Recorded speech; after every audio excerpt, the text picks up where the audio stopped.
Welcome into the roundtable. I'm Brad Wakai. That is Tyson Gentry, my co-host. We are discussing a little Thursday night football reaction to Tua Tagovailoa scary situation, and then we're going to get into the weekend slate and give you our Money Makin Time NFL picks to close out the show.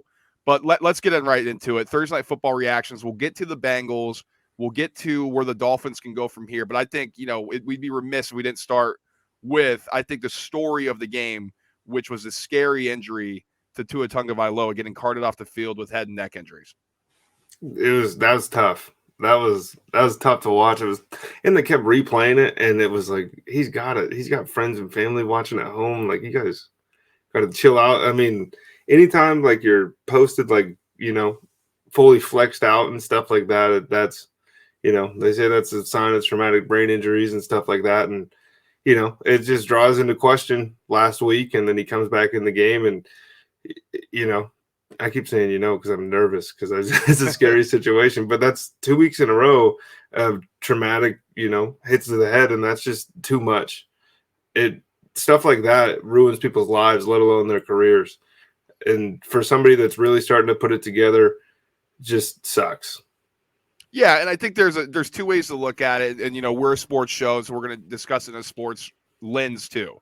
I think the bigger type of way that I think people will be listening to this and consuming the media tomorrow is talking about kind of the human aspect of it. And I think there's a couple different ways. And of course, like when you're watching it, you're scared, and I think you're also angry. That we had, not that we had to sit there and watch, we had to watch somebody go through that when there's the question of last week, when it looked like he was visibly shaken up with a head injury last week, stumbling off the field.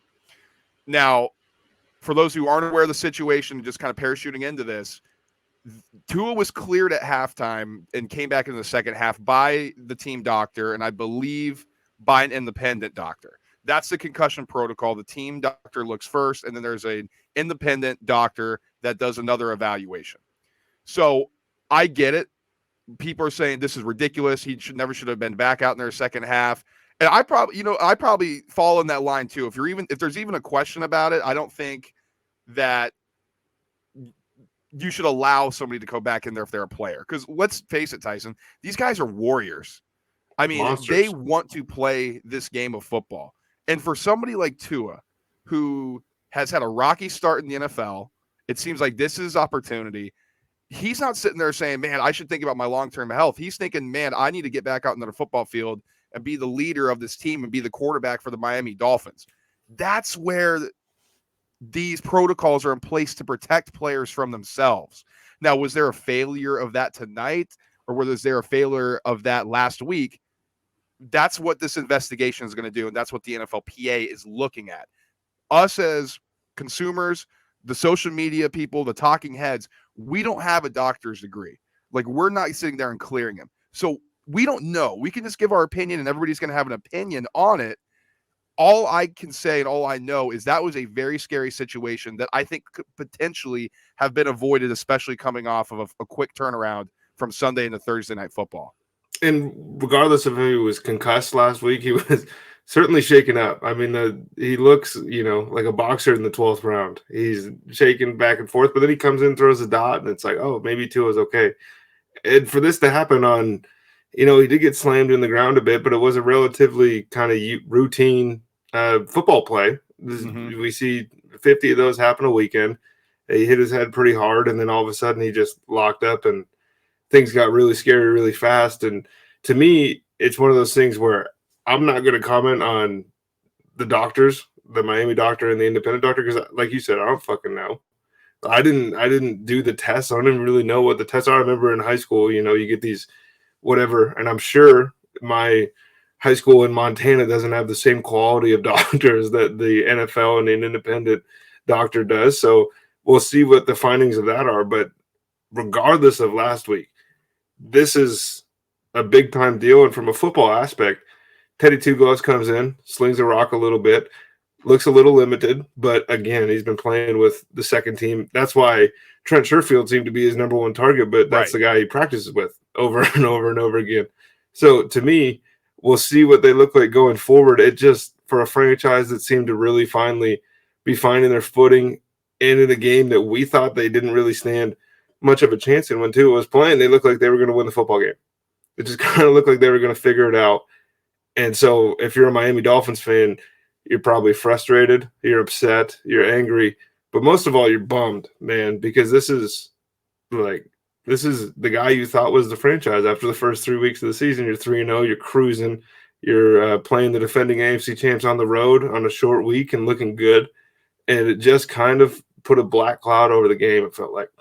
Yeah, for sure. And I think, and for the update here too, and by this time, if you haven't heard, it's good news out of the hospital or out of the camp of the Tua Tagovailoa camp, where he went to the Cincinnati University Trauma Center, was released, had all feeling in his extremities, was able to move them, which is a very good sign. And all indicators pointed that he's going to travel back on the airplane with the team. All very, very good news coming out of that scary injury. So that's a great update and great news for Tua. Mike McDaniel after the game, he had to come out and basically say, he was cleared in the Bills game. He was cleared post. I want to get this out of the way too. Mike McDaniel's not the one that somebody came and told him that Tua could go back in the game. Tua's probably chomping at the bit to get back in the game. He's the head football coach. So in that moment, he might be thinking, okay, they said he's fine. What am I supposed to do? And if he sits him down, then he has a whole other can of worms to open from fans and everything. It was a no-win situation for him. Unfortunately, those are the fruits that it kind of bared. We saw it tonight. But in my opinion, if he gets any blame for this, it shouldn't be on the coaching staff, because you're just being alerted. He's locked into a football game. They're in a dogfight with the best team in the division, the best team in the conference, probably in the Bills. And he gets told that his starting quarterback can go. To me, to blame Mike McDaniel for putting him back out there last week is the wrong guy to point the finger at. Right. And I think, he's a low hanging fruit, head coach. They got to, they need to be knowing, they got to put their foot down. They have their control over everything.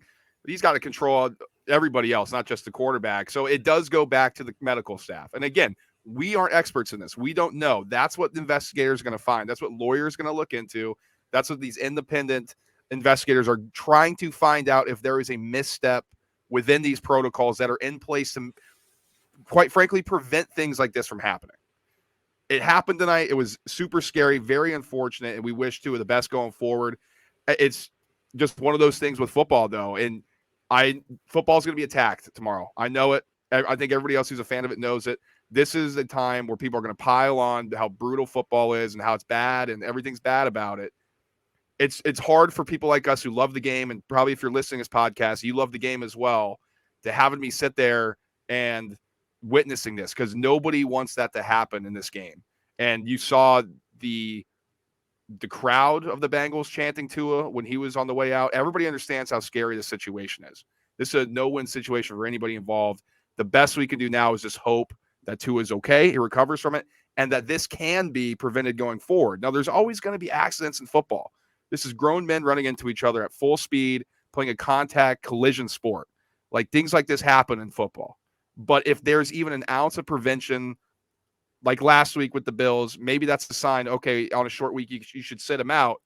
That needs to be something that we as a league, at the NFL as a league, should look into and see if there are preventive measures from that going forward. It's just going to be one of those things where, that's the bottom line too, man. You're affecting the NFL's money at that point, and that's where things get a little bit interesting, because if we start getting scheduled rest days in the NFL, then that's not going to be a good thing for Roger Goodell and the boys. But, they tried the guardian caps and all that bullshit in training camp, and if that works, no matter how stupid they look, they fall off, whatever, put them on their helmets in the game. If that truly prevents concussions, whatever we have to do, man, put a spray paint a B on the side and a Dolphins logo on the other side and let the thing rip. Nobody watching the game. Look, the Bengals had cool helmets. It took me until the first play of the game to stop looking at the Bengals helmet. Nobody's checking, man. It's right. It's not a swag thing. It's not about who looks good. Just make sure this doesn't happen. And it's going to be impossible, because they're not just grown men running at each other. They're superhumans. Yep. We're talking about the biggest of grown men running 4.3 40s directly into each other. It's like you said, man, we're sending out good vibes and all that good stuff to the Dolphins, to Tua's family, to his friends, and just hoping that he can get back to it, because Brad's the leader of 2-0, man, and we're rocking in this thing with him.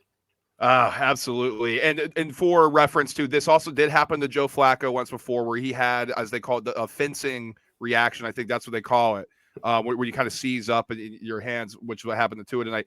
And Joe Flacco is playing, so that is a good sign as well going forward. Moving away from the Tua Tagovailoa situation, we're going to break down Thursday Night Football. This is a sports show, like we said. We're going to talk about it. So let's stay on the Dolphins. Let's discuss the Dolphins angle and then moving forward here. Off to a good start. That comeback against the Dolphins. They moved to 3-0. Probably fortunate to beat the Bills, but at the end of the day, they're sitting 3-0. You lose this game. Now the good news is you have a longer week to prep for next Sunday, but you're going to have Teddy Bridgewater as your quarterback going forward for the foreseeable future. What is this team now? I mean, the defense has been on the field a ton. Offense is going to have some question marks. Where do you think this team is at moving forward? Well, I think after 3 weeks, we had talked ourselves into the ceiling of the Tua Miami Dolphins looking like maybe the best team in the NFL through the first 3 weeks. And now that ceiling significantly lower. The floor is lower too. But one thing about Teddy Bridgewater is he comes in and he wins football games. When he signed as the starter, he might not win you those football games, and the Saints found that out quickly. But he's not a bad backup quarterback. They still have the speed that Miami has will keep them in games over and over and over again. Teddy was 3-0 last year with the Broncos with more points scored through 3 weeks than Russell Wilson's Broncos. He's not a bad quarterback, and he'll figure this thing out. It's just going to be it's pretty steep learning curve. You're going from a left-handed quarterback to a right-handed quarterback. How does that change the play calls, the scheme? You go from a franchise right tackle, somebody that you want to protect the blind side, to now that left tackle is kind of the important spot. Raheem Mostert is running the ball like he's back in San Francisco at certain points, and sometimes it's Chase Edmonds, and they don't seem to get much traction. Edmonds had a good game through the air, except for he dropped that touchdown. Really kind of changes the complexion of the game there. I think personally that I'm going to stay away from Miami in the betting market until I can at least see it and understand what it's going to look like. But to me, this is still one of the best cast characters in the NFL as far as skill positions go, and the defense is still nasty. So those are two things that Miami can kind of fall back on. If the defense can get back to the team from last year and 2 years ago that creates a ton of turnovers, maybe this thing isn't going to be a catastrophic failure. Yeah, I think that's a good thought on that. As far as the gambling angle goes, yeah, we gotta wait and see. Maybe the market does probably bottom out, or maybe there's an overreaction to Teddy. I think, he is a very capable backup, but in terms of football, you have that defense to bank on. Now, Xavier Howard was out with a hamstring injury in the second half or late in the game, so that's something to monitor as the best cornerback on the team. But Mike McDaniel's done a really good job of facilitating this offense, and it's just going to be, can he prevent that, what we saw at the end of the game, that Teddy Bridgewater inevitable turnover or those limitations that he had when he was driving down the field. He's going to have to scheme open Waddle more. Waddle hasn't been a focus really since that Ravens game. I guess he did have a pretty good game against the Bills, but that nothing eye popping. And then tonight he was 39 yards, I believe. So he's going to have to figure out how to get both those guys involved, especially with the Teddy Bridgewater as their quarterback. And I'm sure they're going to bank on the run game a lot more as they move forward here. But it's definitely going to be interesting to see. I mean, we saw it through the first 3 weeks, like you said. It's a really good football team. They have the potential to be high flying and put up a lot of points with the speed they have at all positions. So it's definitely something to monitor for the Dolphins going forward. It's devastating. One thing I do want to say, though, is Jalen Waddle didn't get a target with Teddy Bridgewater in the game, but again, Teddy's playing with the second team all offseason, all camp. I think Jalen Waddle is going to be one of the most important players for the Dolphins going forward, because Tyreek Hill on quick hitters is going to be bracketed, and it's just going to be tough. It's going to be a lot on Waddle and a lot on Gesicki, and Mike Gesicki's been super disappointing this season, in my opinion, and honestly, he's not getting the target share that you would hope to see if you own him in like fantasy or something. But to me, this is more of who he is as a player. I know that's your Penn State boy, but it's contract time now. Yep. Now this is where you go make your money, and I think him and Jalen Waddle have a lot of opportunity here. Yeah, and Gesicki being apparently not a good fit in this McDaniel offense. He's not a blocker. He's more of a pass catcher. And obviously in that Shanahan offense, what Kittle does, you need a blocker as a tight end spot, either be a decoy or run out in the middle of the field, which, Gesicki can do, but from more of like a slot position, which I think, takes away from what McDaniel wants to do. Let's shift over to the Bengals because, they got the win. Yeah, they scored 27 points. This offense still, to me, there is a lot of question marks around what the fuck Zach Taylor's doing. There's a lot of critics of Zach Taylor. We've been on this since day one, man. I'm not his biggest fan per se. I'm not as down on him as like the rest of everybody. Everybody thinks he's like some idiot. You can't be just the biggest idiot and take your team to the Super Bowl in your third year as head coach. Like, I don't care. Like, you got to be doing something right, especially if you're the one calling the plays. Tonight, through the first 4 games of the Bengals season, I don't think he knows what he has on that team. And we text back and forth because you're a Joe Burrow fan. You obviously got the hat on. And so you want to watch a lot of Burrow and Chase, being LSU alums. He doesn't do anything besides 20-yard routes for his receivers. Like, there's no quick hitters. There's nothing in the middle of the field. There's not anything that Burrow can get a rhythm on. And then you get down to the goal line. You want to try to run it the entire game. He ran the ball inside the 5-yard line 5 times in a row before finally dialing up a play-action play. I'm like, where's the creativity? Where's the imagination? You're supposed to be an offensive coordinator, for Christ's sake. It's terrible, Tyson. He can't adjust to what he wants to do. I don't think he knows what the hell's going on out there. It's insane. And the worst part about that is you have a 6'4" monster athlete in T. Higgins getting one-on-one at the top of the screen over and over and over again. Give him a shot. And that's kind of the thing that was so frustrating and is so frustrating with the Bengals. Yeah, Burrow's been sacked a lot. Maybe he's holding the ball too long. But part of the reason he's holding the ball too long is because there's 4-second routes, right? It's a 20-yard dig, and he's got to throw across his body the other way. The interior of the offensive line needs a lot of work. They got to come together because they cannot run the football. Under 3 yards a carry, 3.5 yards a carry again. Joe Mixon hasn't broken a tackle in a month. We were texting about that. Every time that dude is one-on-one, he's losing. That's a problem. And the Bengals secondary players. Yes. He's losing. Yeah, to little guys. When you look at Joe Mixon, and then Javon Holland's a hell of a player, and he's a great tackler. Joe Mixon has to win one of those. He just has to. The only people that break tackles on the team, the tight ends, right? And they don't get the ball. And that was one of the things. C.J. Uzomah got paid a lot of money by the New York Jets to go do some of the things he was really good at in Cincinnati, and they hoped Hayden Hurst would fill that role, and he doesn't get the opportunity to kind of do that. Not that Uzomah was, but when he's sitting at the middle of the field and they're quick-hitting slants and they're flaring people out of the backfield that's unpredictable on offense, then that opens it up. When he's sitting there and there's very little motion and other things to kind of draw the linebackers' eyes off, T. Higgins and Jamar Chase are really good, but it's hard to win off the line of scrimmage at the top of your route and then find the ball as it's thrown to you. You have to make life easier. They're all world, but there's a lot of all world talents in the NFL. And when you just misuse them over and over again, how easy was it when they started feeding the ball to T. Higgins and then the offense started moving when he was getting the ball? They did it the first drive, right? It's a quick flare off to T, 10 yards. He doesn't touch the ball again until the end of the second quarter when he's a 59-yard touchdown. Like, Jamar Chase can do the same things. It's baffling. It really is. And it looks so easy on the first drive, right? They were creative. They had great concepts. They were running off a play action. And then it just disappeared for 2 quarters. I was shocked. They're aggressive in the wrong way. That's what I think about the Bengals. I think they're aggressive in the way that you play Madden. Yeah, they're not aggressive in the way every time. Exactly. When you watch, like, if you go through the first month of the season, the Eagles are throwing the shit out of the football. It's a completely different style of throwing the ball. You go through all these teams that are throwing for tons of yards, and it's letting these professionals do professional things on the outside. Look at how the Dolphins scheme guys open, right? Yes, they'll take their shots. Bills. All of this stuff, but they take their shots strategically, whereas the Bengals seem like, we're going to take 3 shots a drive. And it's like, that's 3 and out, brother. It's crazy. Good news for the Bengals. They are now 2-2. So much, much better for them now. The season's even again. So they're right back in it. and let's see if they can put together a little run. All right, that's our Thursday Night Football reactions. We are going to move right into Money Making Time and give you our picks for this week. Now, we're not going to have a pick on every single game.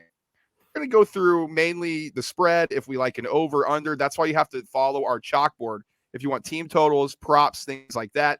Tyson, we once again hit a primetime prop. We are rolling that over. It's 2 in a row. We're about to roll that into Sunday night. We're 5-1 since week 1. We without being able to see the teams, we missed 2. And now we're 5-1. Great call on that. I also gave out 2 picks tonight in the chalkboard. Bengals minus 3.5, which you were all over me with, and Bengals team total over 26.5.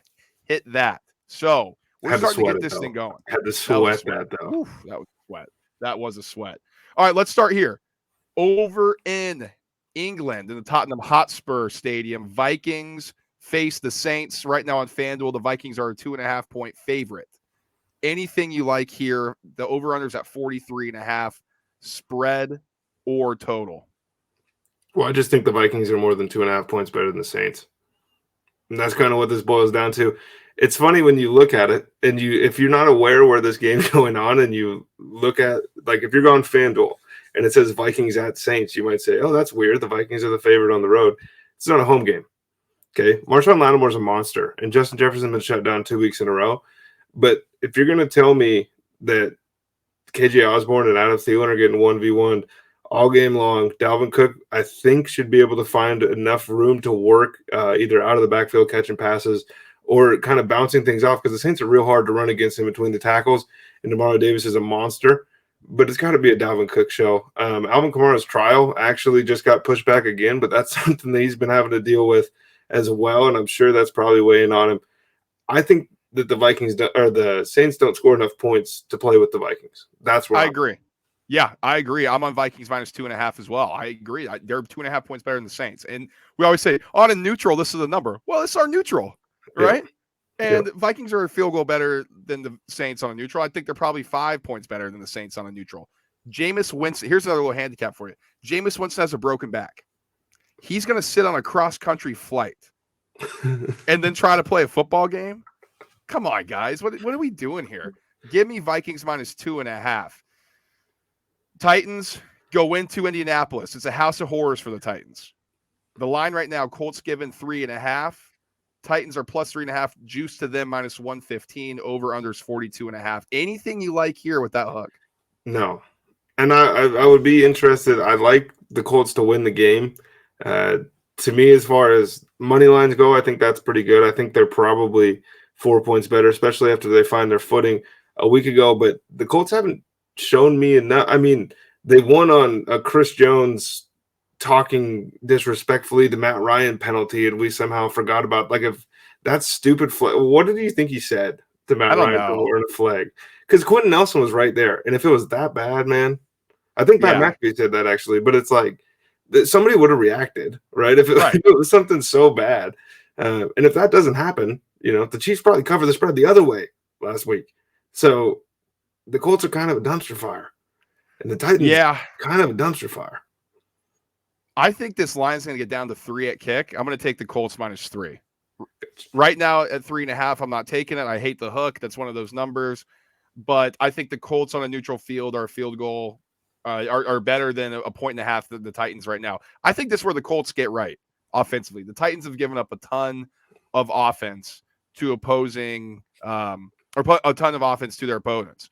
I think the Colts get right offensively in this one. I think Matt Ryan's going to throw the ball a lot. Michael Pittman would be a target for me in this one. Right now, no play. If it gets down to 3, I will take the Colts minus 3. Tyson, Bears go into the Giants. Giants' third home game in a row. Spread is Giants minus 3. Bears plus 3. Juices on their side. You taking anything here? Am I a psycho for thinking 39.5 might be an underplay? I should have said that.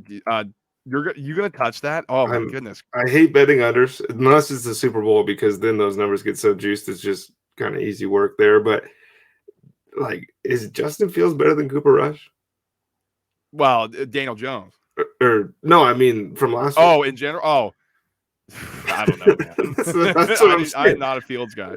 So I think the two of these teams are going to struggle all day long. The one thing that I would be interested in, and I'll wait until kickoff to kind of see how the numbers settle. Khalil Herbert player props. The dude comes in for Dave Montgomery and rips the world up. So that's something I'm interested in, especially after. We'll see if Leonard Williams is back right and healthy, but the Cowboys kind of had their way with him on the ground a week ago. But to me, like, if you're betting this team or this game and you're not a fan of the Bears or the Giants, you're adding it to a parlay. I don't think you're playing this one outright. I might be wrong. What do you got? Oh, I'm taking Bears +3. And here's why. It is because of the running game for the Bears. They have a shitty offensive line. It's bad, but it's bad pass blocking. Run blocking, they're pretty good, right? They ran over the Packers. And you know who didn't run over the Packers? The Bucs and Leonard Fournette. They couldn't do anything against that front. The Bears are good run blocking in this power offense. So I think they run all over the Giants. And the quarterback thing, that's a wash. Daniel Jones, Fields, who's worse? I have no clue. And I think the Bears have a little bit better defense than the Giants. Like, they got some playmakers on that side of the ball. And Matt Eberflus has been dialing it up for it. Is it fucking possible that the Bears are going to win this game and they go to 3-1? Is that even real life, Tyson? You better hope not. With your season long, man, you're cooked if they go 3-1. Oh, dude, it's crazy. It's crazy. All right. Bills go into Baltimore. I mean, this is a massive game to start this 1:00 slate here. Just huge game. We talked pre-show. Are you going to pull the trigger on it? The line is Bills -3, Ravens +3 at home. I'm going to pull the trigger. Look, man, we have the Ravens winning the AFC North, and we have the Ravens being one of the most electric teams in the league. To me, so far, that looks true. Why don't you hit the folks with a Lamar Jackson stat that you let me know before we came on? As an underdog, Lamar Jackson is 8-1 against the spread. That's all you need to say. I mean, the fact of the matter, too, to me, is we do this with the Bills, and we've done it in last year, and we started to do it so far this year, is they kick the shit out of people so often that we forget that when they're in these tight games, they make mistakes. They made a lot of mistakes last week against Miami. Josh Allen missed. Was it Isaiah McKenzie or Devin Singletary that was standing by themselves in the corner of the end zone? I think it was Singletary. I could be wrong on that. Threw it into the ground. To me, the Ravens it's going to be a physical game. This is one of the ones that I'm going to wait for the public to juice this over all the way up, so I can kind of get a look at what that line settles at. I think it's 51.5 right now. 51 right now. I think there's been some movement down. Yeah. So I think that depending on which way that goes, I'll be playing the over-under here. But this is just one that I'm just excited to watch. Yeah, me too. I'm on Ravens +3 with you, mainly because that Harbaugh's great as an underdog and a home underdog. I think they're hitting at 60%, 65% on the season. This has been a great year for the dogs in general and in home dogs too. You give me that. I am a little concerned about that secondary against the Bills, but I'm a little concerned about the Bills secondary, and the Ravens offense has proven that they can move the ball through the air, which is something that we haven't seen a lot of that offense recently. So I'm going to be on Ravens +3. Banged up Chargers are going to the Houston Texans. Chargers are 5.5-point favorites. It is -120 in favor of the Texans, indicating it may go down to a 5-point spread. Are you taking anything here? No, I'm not. The Chargers have won 8 off seasons in a row, and we got suckered into it this time, and I don't feel good about it. Right? The Texans aren't good, but this is just one of those games that we're going to look up, and Dameon Pierce is going to have 100 yards. Davis Mills will have 220 yards passing and a touchdown, and we'll be disappointed in the Chargers again. Does Keenan? I mean, he's a limited participant, and then he leaves early. This game shouldn't be close, but it will be. Yeah, and they got pounded by the Texans last year. The Chargers did. I'm not going to take it right now at this number. If it falls to something that I think is ridiculous, like a 4, I don't think it's going to move 1.5 before Sunday. But if it does something like insane like that, I may have to look at the Chargers. I mean, Justin Herbert will be playing. That's a major upgrade over Davis Mills. As it stands right now, that 5.5, kind of a dead number. I'm not going to take anything right now. Seahawks visiting the Lions. Spread is 4.5, juice in favor of the Seahawks. Lions are the favorites, giving 4.5 at home. Jamal Williams will get in the end zone. That is all I know. I know that the Lions are a better team. I think the Seahawks are going to do the classic win the first one and lose out afterwards because they have not looked good. To me, the Lions will make this probably closer than it should be because that's what the Lions do. When they're down 30 points, they find a way to cut it to 7. And when they're up 10, they find a way to let the other team back in the game. I am confident that Jamal Williams is going to get fed. DeAndre Swift doesn't look like he's going to play. I think that is the one that I would be most interested in. And it doesn't look like Amon-Ra St. Brown is going to play. And that's why I'm not playing this yet. I think if it gets to, if he's officially out there, there's a chance this thing may be 4, 3.5. I don't think it's going to get down to 3. That would be insane off a receiver number and a Swift number. I think it already came down. I think it opened at 6. So you're talking a point and a half down based on a couple players being out for the Lions. So I think they'll settle probably around 4. I'm not going to take anything here, but just something to keep an eye on. I mean, it's DeAndre Swift to Jamal Williams. Jamal Williams is still capable. So is it that much of a downgrade necessarily? I'm not sure. They love Jamal Williams. Jets at Steelers. Return of my boy Zach Wilson. You have the floor. Potential benching of Mitchell Trubisky coming. Steelers are a 3-point favorite, juiced minus 118. That could potentially get up to 3.5. If it does, I'll be on the Jets. If it stays at 3, I'm not playing it. Tyson, are you touching anything in this one? This is going to be so sloppy. This is going to be one of those games that you hate watch because it's just going to be – there's probably both teams will score a defensive touchdown, something crazy like that. I'm curious. Most of the reason I'm not playing this is because we haven't seen the Zach Wilson Jets. So I'm under the impression, as I think everyone should be, that they will be better than the Joe Flacco Jets. And if they're better than the Joe Flacco Jets, they're probably a good team. But we have to see it. Jaguars at Eagles. Doug Peterson coming back to the scene of the crime in Philadelphia where he won a Super Bowl. Line right now, Eagles minus 6.5 point favorites at home, even juice both ways. Are you playing anything here? Over 45.5. Over 45.5. Okay. I know that the Jaguars, and they have a top 5 offense and defense according to DVOA. The Eagles have a top 4 offense, and I think their defense is 6th.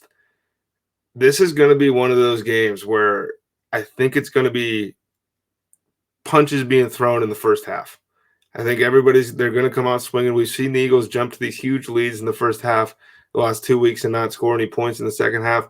I expect that to change. I expect there to be a lot more aggression, and this is going to be an emotional game because this has got to be the first time ever that a head coach has coached in a place with his stadium or his statue outside. Maybe I guess, what is it? Paul Brown founded the Browns and then didn't he coach the Bengals? So yes, I mean, that's a bigger deal, right? But this is huge. This is Doug Peterson coming back to a place. And a week after they played Carson Wentz, we saw the way they got after him. I think that Doug's going to have some shit for Philadelphia. And I think that Nick Sirianni is going to want to have some shit for Doug. I love that. Sirianni's going to want a little attitude here. Hey, this is my team. This is my city now. And let's not forget, they went from Jalen Reagor to Carson Wentz and now Doug Peterson. Philly's lit right now. Yeah, I mean, who's next, brother? I don't know. Ben Simmons? Yeah, he'll come back. Here we go. I'm playing Eagles minus 6.5. That's my play of the week. I love this. Let's talk about the Jags. Jags beat the Colts without their top 2 receivers. Then they go into the Chargers and beat basically the infirmary. I mean, everybody got hurt for the Chargers. I mean, the quarterback was playing with fucking broken ribs, for Christ's sake. And then Joey Bosa's on the IR now with an injury. Rashawn Slater tore his bicep. I mean, that just set up perfectly for the Jags. They got to come back east again after going to the West Coast. They got to go into Philly. They're not ready for this one. Philly's going to blow this team out. I'm telling you. Jaguars, nice. Are the Eagles covering 48.5 by themselves is what you're saying? Oh, dude, I like your over too. They're scoring 40. Sirianni's going to run Doug out of town. Let's go. God. Play of the week: Eagles minus 6.5. Browns at Falcons. Interesting game here. Browns are 1.5 point favorites on the road. Falcons have played a lot better. Myles Garrett's status still up in the air after getting in a single car accident. Just like his vehicle. Is fine. Yeah, flipped his vehicle. He is fine. Some minor injuries as they stated, but we're not sure if he's going to play this week. Anything you're taking here? No, that feels weird, man. The Browns should kick the shit out of the Falcons. The Falcons play with everybody. There have been one of the fun stories of the first 3 weeks is that they're going to be in the game. if they didn't choke against the Saints, we're looking at the Falcons like same way we're looking at the Bears. We're pretty confused on how this happened. 1.5, I think that the Browns can cover. They had a long week, right? They're better, but it's just going to be one of those things where you said Myles Garrett flipped his vehicle. Myles Garrett will be the best player on probably every field he steps on for some time, right? The dude's a physical freak. Mm-hmm. But if he's not out there, it makes the Browns defense a little bit less scary. And Cordero Patterson is kind of just being subtly forgotten about. Last year was a big deal when he was doing this stuff. This year he's doing it. And he's been better this year too. If JOK doesn't play, Browns linebacker, Kyle Pitts finally getting targets. Denzel Ward and those boys are going to be kind of locked in on Drake London. I'm expecting Kyle Pitts game, but I always am. And I think the Falcons can surprise people here, but this one feels like it could be 40-3 either way. Yeah, I'm not taking anything here. I'm looking at the over 47.5. I think the Browns might be able to run all over the Falcons, explosive plays. I think the Falcons are actually going to be able to score on this defense. So we'll see. That's a lean right now. Again, you got to get in our chalkboard for our official picks on Sunday. Commanders at Cowboys. I got Dallas the is given covered, brother. I got it. +3 with. I think that this is going to be the Cowboys just playing an emotional game, right? Cooper Rush is 3-0. Everybody loves the story. Dallas still, to me, hasn't looked good. And Washington, a week ago, got clowned, right? And Dallas just put the most pressures in like the history of the league on Daniel Jones. There has to be some correction by Washington because they didn't show it at all in the first 4 quarters. So I guess I'm leaning more on Ron Rivera and the staff to get some quick hitters out there. But Curtis Samuel's been a revelation in Washington so far this season. I think that Terry McLaurin does a lot of things really well that Trayvon Diggs struggles with as far as his coverage goes.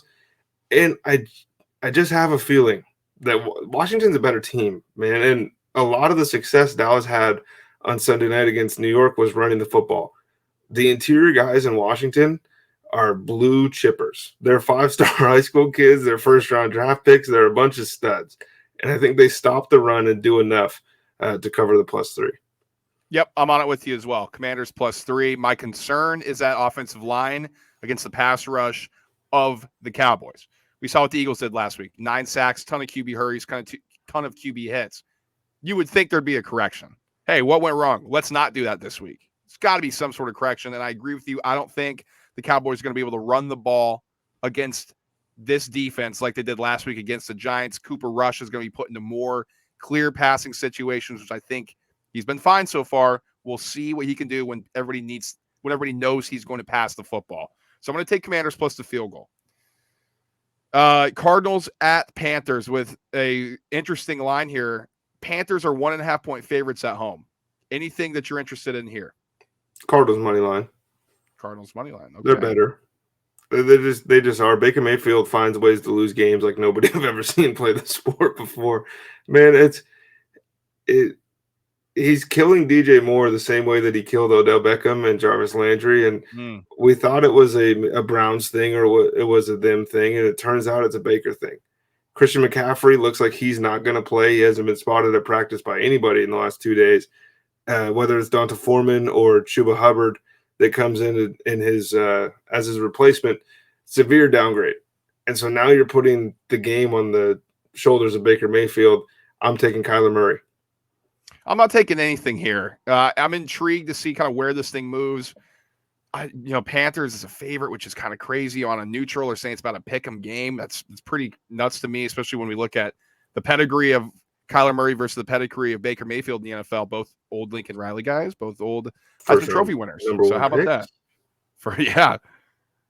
Broncos go into Vegas. Vegas at 0-3 is 2.5-point favorites at home. Anything you're interested in here? I think the Raiders smack the shit out of them. Really? That's what I think. Okay. I think the Raiders covered this line. I think this is going to be and if it's not, then this is the Josh McDaniels issue. The Broncos don't do the things well that the Raiders struggle with. And I think that Cortland Sutton might be able to pop off a bit, but throwing the ball over the middle of the field has always been Russell Wilson's issue. And the Raiders are getting abused over the middle of the football field. I think that Oakland or Vegas, God damn it, I'm going to do that for the rest of my life.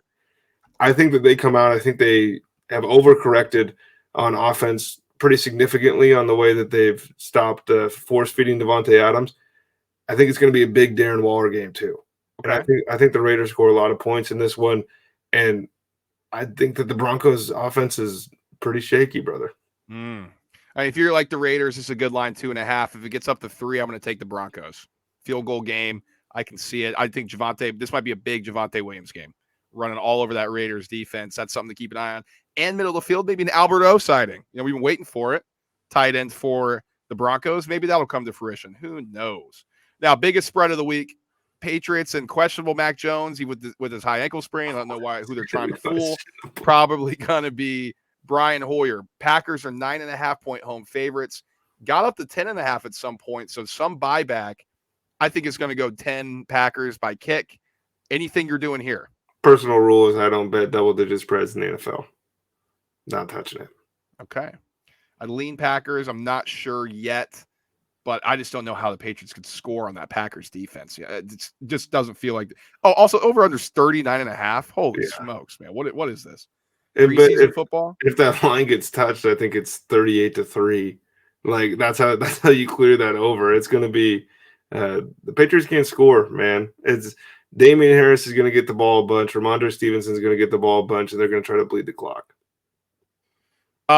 Chiefs Sunday Night Football go into Tampa Bay. This game will be played in Tampa, even with the hurricane. It was just announced they're potentially moving it to Minnesota. No, that's not the case. They will be playing in Tampa Bay. Tampa practicing all weekend in Miami leading up to this game. Line has now flipped. It started Chiefs -2.5. Bucks are now the favorite -1. Anything you're playing here? No, and that's mainly due to the weather. And I have to wait until Sunday so we can get a decent forecast for what it's going to look like. I want to say the Bucks are a better team at running the football, but that hasn't been the case at this point in the season. Leonard Fournette's got to get in the end zone. He's got to get the ball. It's going to be crappy outside. Good news is Patrick Mahomes throws it so damn hard it doesn't really matter how windy it is. I know the Chiefs are better. At this point in the season, the Chiefs are a better football team.